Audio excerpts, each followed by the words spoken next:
Political slogans which bring on wars. Every campaign deserves a good slogan, but of course not every campaign inspires a good slogan.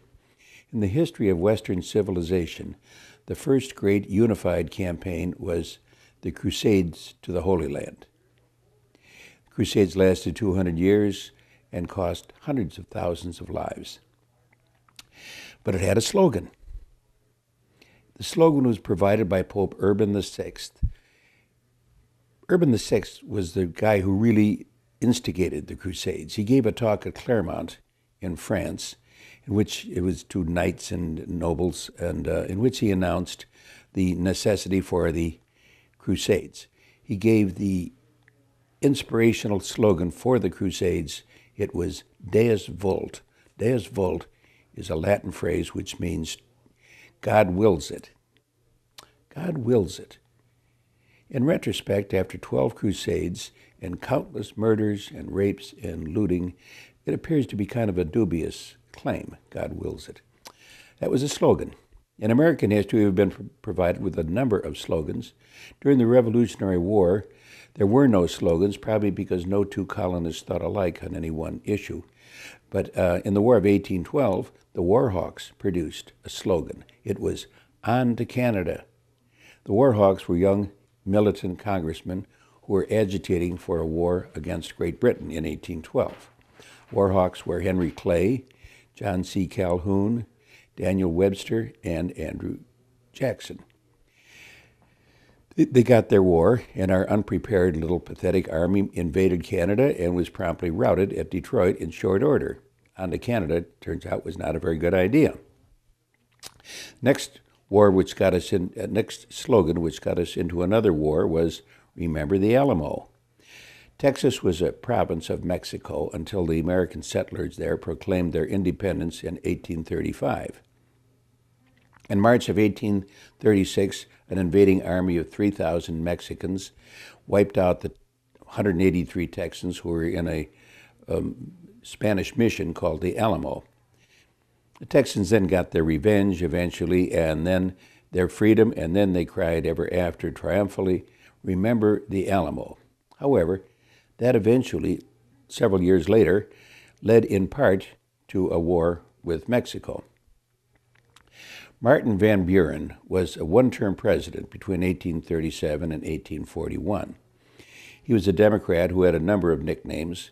They included the Flying Dutchman and especially Old Kinderhook. His cronies called him Old Kinderhook because he was from Kinderhook County in upstate New York.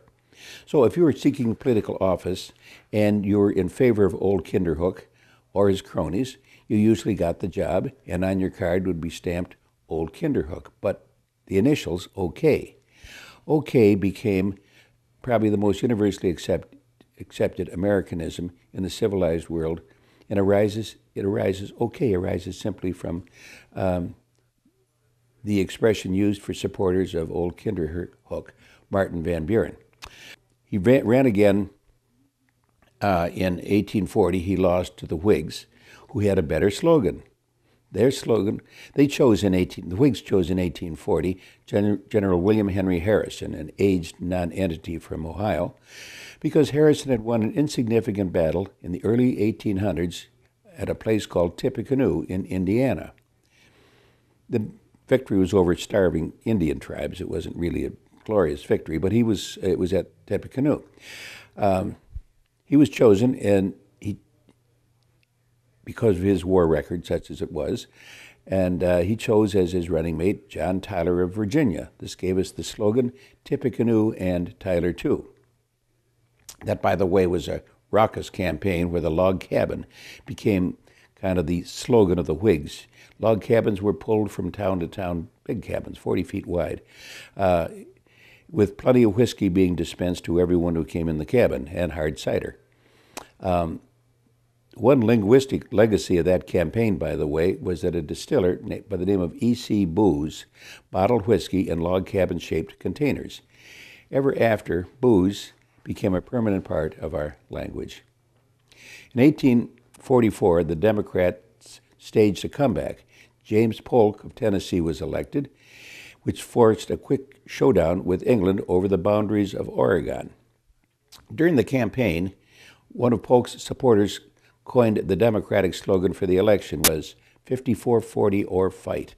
This meant that the United States insisted on annexing everything up to the Alaskan border, including all the Canadian Pacific ports and the whole Western fur trade. Well, of course, the British did not take to that very well. Robert Peel, who was the British Prime Minister at the time, said he was quite willing to fight. Well, after doing some campaigning for a short time, Polk calmly arranged a compromise and set the northwestern boundary of the United States at the 49th parallel, where it has remained ever since.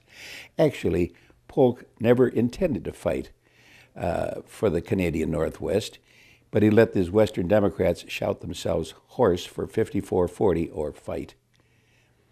In 1864, at the height of the Civil War, President Lincoln was renominated by the Republicans. Remember, he was nominated in 1864, he's renominated. When a delegation went to the White House to congratulate him, Lincoln told him one of his famous little jokes. He said the situation of the country reminded him of an old Dutch farmer who once remarked, quote, "It is not best to swap horses when crossing the stream." Well, thereafter, "Don't swap horses" made a neat campaign slogan for the Republicans, who won handily in 1864 over George McClellan.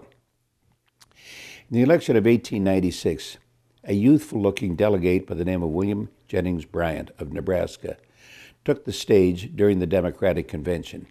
At this time, there was a fight between the western section of the United States, who favored free silver, and the eastern part of the United States, which favored the gold standard. Bryan stood on the platform like the country preacher he was, and he said, quote, "To all of the commercial interests and the wealthy men of gold in the eastern part of the United States, you shall not press down upon the brow of labor this crown of thorns. You shall not crucify mankind on a cross of gold." Wow. He got the nomination, but it was a memorable expression, cross of gold. He lost the election, actually. Perhaps no political slogan was so obviously disingenuous as President Woodrow Wilson's second-term slogan in 1916. He kept us out of war. Wilson ran against Charles Evan Hughes that year and won readily because of the clever Democratic slogan concerning Wilson. He kept us out of war. Wilson had every intention of bringing America into World War I during the entire summer of his campaign in 1916, and only a few months after he was elected, in November, Wilson took the hill, that was in April of 1917, and stated, "It is a fearful thing to lead to." That's how he started his speech. But nevertheless, he declared war on the Central Powers of Germany and Austria, and another slogan, another war. In the 20th century, slogan making has lapsed into sort of a lost art. There were a few. In 1928, Al Smith ran on the slogan, "Vote for the Happy Warrior," Alfred E. Smith. What he was happy about was the fact that he was trying to repeal prohibition. But he lost to Herbert Hoover that election of 1928. Herbert Hoover had a slogan. It was 2 chickens for every pot and a car in every garage. Hoover was elected in 28, but the next year the nation faced the worst depression in modern U.S. history. Cynics contorted Hoover's pre-election slogan to 2 families in every garage. In 1932, the Depression had engulfed virtually every family in the United States. The Democrats chose Franklin Delano Roosevelt, who came on with a great deal of optimism and enthusiasm. He easily defeated Hoover in 1932. Well, his slogan was not so much of a slogan as a song. It was a song called "Happy Days Are Here Again." It was a wonderful song. Unfortunately, they weren't. FDR did not get us out of the Depression, but rather it was one more war that drew us out of the Depression. Of course, that war had its slogan too. Remember Pearl Harbor. Well, we don't have those good old campaign slogans anymore, and that's probably too bad. Now we have electronic media with sound bites, limitless promises, and endless political speeches. Unfortunately, we still have wars.